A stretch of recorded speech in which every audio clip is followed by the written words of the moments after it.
ওম শান্তি। এই 5টা কথা বা এই 5টা সমাধান কৰিহে আপুনি ৰাতি বিচনাত শুব বা শুবলৈ আৰম্ভ কৰিব। এই অনুভৱৰে যদি আপুনি ৰাতি শুৱে 21টা দিন আপুনি এইখিনি কৰি চাওকচোন, ইমান ৰিফ্ৰেছ লাগিব ৰাতিপুৱাটো। এনেকুৱা লাগিব সঁচাকৈ এটা সাংঘাতিক গধুৰ যিটো আমাৰ বোজা যেন লাগে, মগজত যিটো বোজা লৈ থাকো ন, কামৰ বোজা, সংসাৰৰ বোজা, সম্বন্ধৰ বোজা, দুখৰ বোজা, সেই বোজাবিলাক পাতলিব আৰু আপুনি আপোনাৰ সাংঘাতিক ধৰণৰ এটা সমাধান স্বৰূপ হৈ পৰিব। আমি যেনেকৈ ৰাতিপুৱাটো আৰম্ভণি কৰোঁ, গা পা ধুই কৰ্মস্থলীলৈ যাওঁ, ঠিক তেনেদৰে ৰাতি শোৱাৰ আগতো আমি কিছু নিয়মানুবৰ্তিতা পালন কৰাটো খুবেই উচিত। এতিয়া লৌকিকত কি হয়, ক'ৰবাত গ'লো, বেয়া ঠাইলৈ গ'লো বা বহুত ধূলি বালি লাগি আহিলে আমি গাটো ধুওঁ সন্ধিয়ালৈ, কিন্তু সদায়তো নুধুওঁ নহয় জানো? কিন্তু ৰাতিপুৱা সদায় আমি গা পা ধুয়ে ৰাতিপুৱা কৰ্মস্থলীলৈ ওলাই যাওঁ, ফ্ৰেছ হৈ ওলাই যাওঁ। ঠিক একেদৰে আপুনি সন্ধিয়া গা ধুৱে নুধুৱে সেইটো আপোনাৰ কথা, নুধুলেও কথা নাই, ধুলেও কথা নাই, কিন্তু মনটোক যদি আপুনি ধুৱাই পখলাই নুশুই সি লাহে লাহে লাহে লাহে কৰাল মাৰিব আৰু সেই কৰালে এদিন মামৰ ধৰিব আৰু মন ব্যাকুল হ'ব, মন দুখী হৈ থাকিব, মনে অকমানতে প্ৰতাৰণা অনুভৱ কৰিব, মন অকমানতে খিংখিঙীয়া হৈ যাব, কোনোবাই কিবা এটা ক'বহে লাগে মন উত্তেজিত হৈ যাব, খঙাল হৈ পৰিব, ক্ৰোধিত হৈ পৰিব, দুখ অকণ অকণ কথাতে দুখ পাব, অকণ অকণ কথাতে জেদ অভিমান বাঢ়িব আৰু অকণ অকণ কথাতে কি হৈ যাব, নিজেই নিজক কষ্ট দিবলৈ আৰম্ভ কৰিব। সেইবাবে পৰমাত্মাৰ মহাবাক্য, যিদৰে ৰাতিপুৱাটো আৰম্ভণি কৰা, ৰাতি শুওঁতেও তুমি যদি সেই যাত্ৰাৰে বা সেই একেই উপায় বা একেই প্ৰচেছৰে যদি শুবলৈ আৰম্ভণি কৰা, দেখিবা জীৱনত কি হ'ব, পৰিৱৰ্তন আহিব। আপুনি কৰি চাওকচোন, নকৰাকেনো কেনেকৈ ক'ব নহয় জানো? এইখিনিতে কওঁ, যিবিলাক কথা বতৰা কৈ থাকোঁ আপুনি কিন্তু ঘৰত ইমপ্লিমেণ্ট কৰিব দেই। এনেই কৈ থকা নাযায়, আপোনালোকৰ কিবা এটা উপকাৰ হওক, আপোনালোকে কৰি জীৱনত কিবা এটা কিবা এটা আপোনালোকৰ যেন উপকাৰ হয়, সেইটো উদ্দেশ্য আগত ৰাখিহে আমি কৈ থাকোঁ দেই। গতিকে ৰাতি শোৱাৰ আগত কি কৰিব, এই 5টা কথা হয়তো আপুনি লিখি যদি শুব পাৰেতো আৰুই ভাল। সৰ্বপ্ৰথমে গোটেই দিনটোৰ বাবে স্বয়ং প্ৰভু ভগৱন্ত পৰম পিতা পৰমাত্মাক কোটি কোটি ধন্যবাদ। ঈশ্বৰ, আল্লাহ, গড, ভগৱান, যোনেই যি নামেৰে তেখেতক মাতে বা স্মৰণ কৰে তেওঁক প্ৰথমতে ধন্যবাদ। তাৰ পিছতে ধন্যবাদ জ্ঞাপন কৰক সমস্ত পৃথিৱীখনক, প্ৰকৃতিক দেই, সূৰ্য, তৰা, নক্ষত্ৰ, প্ৰকৃতি, গছ, পানী, বতাহ, বায়ু, সকলোকে। আৰু তৃতীয়টো ধন্যবাদ জ্ঞাপন কৰক আপোনাৰ সমস্ত পৰিয়ালক, যিয়ে দিনটো আপোনাৰ লগত ইমান সহযোগ কৰিলে, আপোনাৰ কৰ্মস্থলীত থকা যিসকল সহযোগী সেইসকলক, ব্যৱসায় বাণিজ্যত আছে তাৰ ষ্টাফসকলক, আৰু যাক যাক পাৰি সকলোকে ধন্যবাদ জ্ঞাপন কৰক। একেবাৰে চিকিউৰিটিটোৰ পৰা লৈ পেলাই একে আপাৰ লেভেললৈকে সকলোকে ধন্যবাদ জ্ঞাপন কৰক। চতুৰ্থতে নিজক ধন্যবাদ জ্ঞাপন কৰক যে মই আজি দিনটো সুখ্যাতিৰে, যেনেকেই নহওক মই অন্ততঃ দিনটো কোনো ধৰণৰ বিপদ আপদ নোহোৱাকৈ এতিয়ালৈকে মই নিজকে সুকলমে আজি দিনটো সম্পন্ন কৰিলোঁ। আৰু এই 5টা কথা আপুনি কৰিব। কিন্তু প্ৰথমটো হৈছে, যদি দিনটোত কাৰোবাৰ লগত কিবা মতানৈক্য হৈছিল, কিবা কাৰণত সংসাৰতে হওক, পৰিয়ালতে হওক, কৰ্মস্থলীতে হওক, য'তেই নহওক, কাৰোবাৰ লগত যদি অকণমান থোটা মোজাও লাগিছিল বা কিবা আৰ্গুমেণ্ট হৈছিল বা কিবা কথাত আপুনি ইণ্টেনশ্যনেলি জানি বা অজানিতে আপুনি টানকৈও কৈ পাইছিল, বেয়া ব্যৱহাৰ কৰিছিল, যদি আপুনি কৰিছিল বা আপুনি যদি কিবা লাগি আছে যে মই সেইটো কৰিব নালাগিছিল, যিয়ে আপুনি কৰিছিল বা নকৰিছিল, তাৰ হৈ পেলাই সেই ব্যক্তিক বিশেষভাৱে স্মৰণ কৰি, চকুৰ সন্মুখলৈ স্মৰণ কৰি ক্ষমা খোজক যে হে আত্মা, মোক ক্ষমা কৰি দিবা, যদি মই জানি বা অজানিতে তোমাক কিবা আঘাত দিলোঁ, মনোকষ্ট দিলো তুমি মোক ক্ষমা কৰি দিবা মই আগলৈ আৰু এনে নকৰো দে দ্বিতীয়তে তেওঁ যদি আপোনাক কৰিছিল কোনোবা যদি আপোনাক হিংসা হিংসি কৰিছে ঈৰ্ষা ঈৰ্ষি কৰিছে আপোনাক বেয়াকে কৈছে আপোনাৰ ওপৰত বেয়াকে লিখিছে বা যিয়েই নহওক আপুনি যাৰ বাবে মন আপোনাৰ বেয়া লাগিছে কোনোবাই আপোনাৰ মানসিক আঘাত দিছে তাক আকৌ উল্টাই অভিশাপ এসোপা নিদিব আজিকালি বহুতেই দেখিছো কি কৰে যদি কোনোবাই আপোনাক এষাৰ বেয়াকে কৈছে তেওঁ 3 ষাৰমান বেয়াকে কৈহে এৰে আৰু সেইটো নোকোৱালৈকে তেওঁ মানে শান্তিত নাথাকে কৈহে এৰিব আজিকালি ছ'চিয়েল মিডিয়াটো দেখিছো অনেক মানুহৰ ইন্টাৰভিউ বিলাকত দেখিছো তেওঁলোকে যিসকলে বেয়াকে কমেন্ট লিখে সেইসকলক মানে তাতে এষাৰ শুনুৱাই দিয়ে আচলতে কি জানেনে যোনে বেয়া আগতেও কওঁ যিসকলে আপোনাক বেয়াকে লিখিছে আপোনাৰ প্ৰতি বেয়া ভাৱ পোষণ কৰিছে আপোনাক খুব বেয়াকে দৃষ্টি দিছে সেই সকল হৈছে অজ্ঞানী মূৰ্খ এই পৃথিৱীৰ মানসিক ৰোগী বুলি কিয় ধৰি ল'ব নোৱাৰে এটা সৰু উদাহৰণ দিওঁ যেতিয়া বনৰীয়া গৰুৱে আপোনাৰ ঘৰৰ যদি গেট খোলা থাকে বনৰীয়া গৰুৱে আহি পেলাই ৰাতিৰ ভিতৰতে তাতে গোবৰ এৰি থৈ গুচি যাব পাৰে এতিয়া আপুনি ৰাতিপুৱা গৰুটোক বিচাৰি ফুৰিব জানো নুফুৰে নহয় আপুনি কি কৰিব পদুলিটো চাফা কৰিব কি বুলি হক দে গৰু গোবৰ পবিত্ৰ কিন্তু হয়তো গোবৰে ন ঠিক একেদৰে আপোনাৰ এই ছ'চিয়েল মিডিয়া নামৰ বা আপোনাৰ এই জীৱন নামৰ পদুলিটোৰ দুৱাৰখন সদায় খোলা ৰাখিছো আমি কাৰণ আমি সব কথা শ্বেয়াৰ কৰি ভাল পাওঁ যে কলৈ গৈছো কি খাইছো কাৰ লগত আছো কলৈ গৈ এইবিলাক কৈ যে খুব ভাল পাওঁ তাৰ মানে কি আমাৰ জীৱন নামৰ পদুলিডাল মানে নঙলাডাল আমি খুলি ৰাখিছো তাত যিকোনো মানুহে আহি পেলাই কি কৰিব পাৰে সেই গৰুটোৰ নিচিনাকে যিকোনো ধৰণৰ ডাষ্টবিনযুক্ত লেতেৰা কমেন্ট আকাৰে হওক নিজৰ অভিমত আকাৰে হওক ঈৰ্ষাৰ আকাৰে হওক জ্বলনৰ আকাৰে হওক আপোনাক কিবা এটা দি থৈ যাব পাৰে এটা কথাটো হল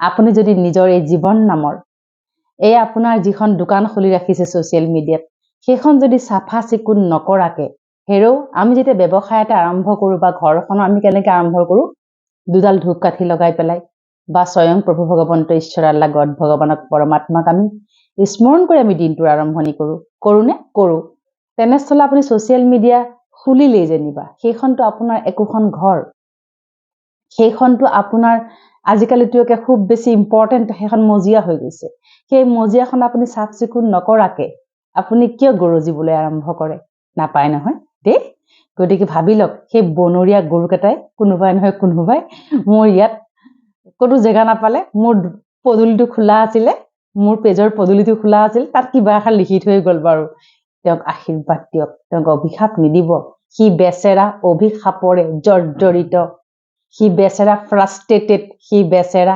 অৱস্থাবিহীন মৰু অৱস্থা battery about to die soul about to die সেইকাৰণে তেনেকৈ কৈ থৈ গৈছে সেইকাৰণে তেনেকৈ লিখি থৈ গৈছে দে আপুনি তাক আশীৰ্বাদ দিয়ক তোমাৰ কল্যাণ হওক তুমি জ্ঞানী আত্মা তোমাৰ দূৰদৃষ্টি তোমাৰ ভাল বুদ্ধি ঘূৰি আহক পৰম পিতা পৰমাত্মাৰ আশীৰ্বাদ সদায় তোমাৰ লগত আছে আজীৱন থাকিব তোমাৰ কল্যাণ হওক বাস হৈ গ'ল আৰু তাৰপিছত পাহৰি থাকিব লাগে আৰু হয়নে বনৰীয়া প্ৰাণীক যদি আমি ইমান গুৰুত্ব দি থাকো ঘৰচীয়া প্ৰাণীৰ লগত যুঁজিবলৈ আছেই হয়নে বাৰু যি কি নহওক গতিকে যিসকলে আপোনাক তেনেকৈ লিখি থৈ গৈছিল যিসকলে আপোনাক তেনেকৈ কৈ থৈ গৈছিল সেই সকলক একেবাৰে মনৰে আশীৰ্বাদ দিয়ক তোমাৰ কল্যাণ হওক তুমি মানসিকভাৱে বিকাৰগ্ৰস্ত হৈ আছা তুমি পূৰ্বজন্মৰ কৰ্মৰ ফল ভোগ কৰি আছা তোমাৰ কোনো দুখ নাই মোৰ শুভকামনা শুভভাৱনা আশীৰ্বাদ সদায় তোমাৰ লগত আছে আজীৱন থাকিব তোমাৰ কল্যাণ হওক তোমাৰ ভাল হওক তুমি জ্ঞানী আত্মা এইকণ কৈ পেলাই ফুল ষ্টপ মাৰি শুই যাব লাগে আপুনিতো বিচাৰে ন আপুনি শ্ৰেষ্ঠ হৈ থকাটো সকলোৰে চকুত শ্ৰেষ্ঠতাৰ প্ৰমাণ কি কোনোবাই মোক এষাৰ কলে মই তাক 10 ষাৰ বেয়াকে কৈ দিয়াটো মোৰ শ্ৰেষ্ঠতা নে তাক সহন কৰি গ্ৰহণ কৰি সেই প্ৰাণীবিধকো আশীৰ্বাদ দি তেওঁৰ বাটেৰে যাওক মই মোৰ বাটেৰে কৰ্ম কৰি থাকো বুলি মানি লোৱাতে শ্ৰেষ্ঠতা হয়নে পৰমাত্মাৰ মহাবাক্য যিমান শান্ত আৰু মৌন হৈ থাকিম সিমান আভ্যন্তৰীণ মানসিক আত্মিক শক্তি বাঢ়িব আপোনাৰ আৰু সেই আভ্যন্তৰীণ শক্তিয়ে এদিন আপোনাক ইমান শক্তিশালী কৰিব, আপুনি দেখিব আপোনাৰ প্ৰকম্পনে ঘৰখনৰ লগতে সমাজৰ লগতে সকলোলৈকৈ এক সাংঘাতিক ধৰণৰ বাতাবৰণৰ ক্ৰিয়েট কৰিব দেই। সেইবাবে নুযুঁজিব। কোনোবাই আপোনাক বেয়াকে কৈছে, কিবা কৈছে, তেওঁক ক্ষমা কৰি দিয়ক। তৃতীয়তে, যেতিয়া আপুনি পাতিত পৰিব, মানে বিচনাত পৰিব, আমাৰ দিনত পাতি বুলি কৈছিলে, সেইকাৰণে বিচনাত পৰিব, ওপৰলৈ মূৰ কৰি শৱাসনত যেতিয়া আপুনি পৰে, ওপৰলৈ মূৰ কৰিব। আৰু ওপৰলৈ মূৰ কৰি আপুনি কি কৰিব, যিমান পাৰে নিজকে এটা জ্যোতি বিন্দু ৰূপত চাবলৈ চেষ্টা কৰিব। নিজকে এটা জ্যোতি বিন্দু ৰূপত চাবলৈ চেষ্টা কৰিব। যিমান পাৰে কপালৰ মাজত নিজকে অকমান মন আৰু বুদ্ধিক ইয়ালৈ আনিব। আনি অকমান আপুনি ৰিকেপ কৰিব। শুই উঠাৰ পৰা আপুনি এতিয়ালৈকে কি কি কৰিলে, কিমান সাৰ্থক হ'ল, কিমান আপোনাৰ অসাৰ্থক হ'ল, দিনটোৰ কোনখিনি সময় আপোনাৰ অকমান বেয়া লাগিছিল, বা কোনখিনি সময় আপোনাৰ বাবে খুব ভাল আছিল, বা গোটেই দিনটোৱে বেয়া আছিল নেকি, ক'ত কি হ'ল, তাত কেনেবাকৈ আপোনাৰ ৰোলটো কেনেকুৱা আছিল, বা এনেকেও ভাবিব মই এনেকে কৰাহেঁতেন এইটো হৈ গ'লহেঁতেন নেকি। কেতিয়াবা ক'ৰবাত বেয়া সময় আপোনাৰ ধৰক আহিছে, আপোনাৰ বেয়া সময় গৈছে দিনটোৰ ভিতৰত, আপুনি ৰিকেপ কৰি চাব। আপুনি ভাবিব যে এইখিনি মোৰ কিবা ভুল আছিল নেকি, মোৰ কিবা ভুলৰ কাৰণে বাৰু এনেকুৱা হ'ল নেকি। সেইটো কিন্তু বাৰে বাৰে আপুনি নিজে নিজক কিন্তু পৰীক্ষা কৰি চাব। কিয় কৈছো জানেনে, এইবিলাকে আপোনাক আভ্যন্তৰীণভাৱে শক্তিশালী কৰিব। আৰু কি কৰিব, লাহে লাহে আপোনাৰ আহিয়ে থাকিব বনৰীয়া প্ৰাণীটোৰ অভাৱ নাই, আহিয়ে থাকিব নিতৌ নতুন, আপোনাৰ নতুন ধৰণৰ আহি থাকিব। কিন্তু আপুনি কি কৰিব লাগিব, সেইবিলাকক আপুনি লাহে লাহে ইগনৰ কৰিব পৰা কেপাচিটি আভ্যন্তৰীণভাৱে আপোনাৰ বাঢ়ি আহিব। পৰমাত্মাৰ মহাবাক্য জ্ঞানীয়ে হওক বা অজ্ঞানীয়ে হওক, কাৰোৰ লগত আমি লাগি পেলাই শব্দৰে বাক্যৰে আমি কাৰোৰ লগত লাগি জয়লাভ কৰিব নোৱাৰো, প্ৰয়োজনো নাই। মৌনতাই হৈছে আমাৰ শ্ৰেষ্ঠ সংস্কাৰ। গতিকে সেইখিনি কৰিব। তাৰপিছত চতুৰ্থতে, সদায় সংকল্প ল'ব লাগিব, মই মাষ্টাৰ শক্তিশালী, মই গুণী জ্ঞানী সৰ্বগুণ সম্পন্ন, মোৰ দিনটো আজি ভাল হ'ল, কাইলৈ দিনটো মোৰ শ্ৰেষ্ঠ হ'ব, আজি ৰাতিটো মোৰ বাবে শ্ৰেষ্ঠ হ'ব। নিৰাকাৰ পৰম পিতা পৰমাত্মাৰ কৃপা দৃষ্টি আশীৰ্বাদ সদায় মোৰ লগত আছে, আজীৱন থাকিব। মই জ্ঞানী আত্মা, মই ক্ষমাশীল দয়াশীল বিশাল অন্তৰৰ অধিকাৰী আত্মা। মোৰ হৃদয়ত কাৰোৰে প্ৰতি কোনো ধৰণৰ কলুষিতা নাই। মই সকলোকে ক্ষমা দান কৰিছো। সকলোৱে মোৰ বাবে বহুত ভাল, সকলোৱে মোক সহযোগ কৰে। মোৰ কাৰোৰ প্ৰতি কোনো আক্ষেপো নাই, মোক কাৰোৰ পৰা একো নালাগেও, মোৰ কাৰোৰ লগত কোনো ধৰণৰ লেনদেন নাই। মই দাতাৰ সাগৰ, পৰমাত্মাৰ সন্তান। এতিয়া ক'তনো সমাধান পাব সদায় নহয় জানো। আপুনি আপোনাৰ সমাধান স্বৰূপ হৈ পৰিব। আৰু এদিন আপোনাৰ এনেকুৱা লাগিব, সঁচাকে আমি আমাৰ জীৱনটো পৰিৱৰ্তন কৰিব পাৰো, আমি আমাৰ জীৱনটো ভাঁজ লগাব পাৰো। কেৱল আমি ক'ৰবাত নহয় ক'ৰবাত নিজকে এৰি দিয়া নাই, ফ্লেক্সিবিলিটি লাগিব।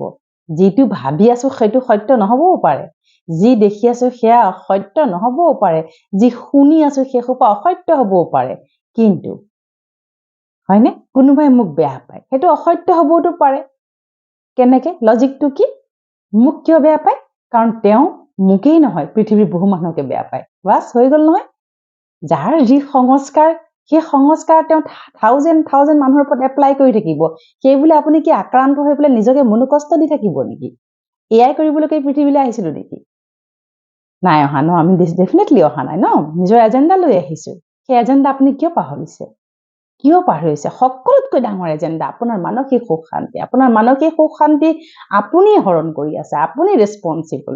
পৰমাত্মাৰ মহাবাক্য, we are the creator of our own destiny. আমি আমাৰ ভাগ্যৰ নিৰ্মাণকাৰী। আমাৰ কোনো ভাগ্য কোনেও বেয়াও কৰিব নোৱাৰে, কোনো ভালো কৰিব নোৱাৰে। কোনেও কাৰো কাৰণে আহাও নাই আৰু কোনো কাৰো কাৰণে নকৰেও। চব প্ৰিডেষ্টাইন, প্ৰিস্ক্ৰিপ্টেড হয়। তাৰ মানে লগত লৈ অহা দেই, আৰু নিজে বনাই লোৱা। দুখ নিজে বনাই লোৱা। বেলেগে কান্দে নে মই কান্দো, মোৰ চকুৰ পানী ওলাইছে, মই নিজে কান্দিছো।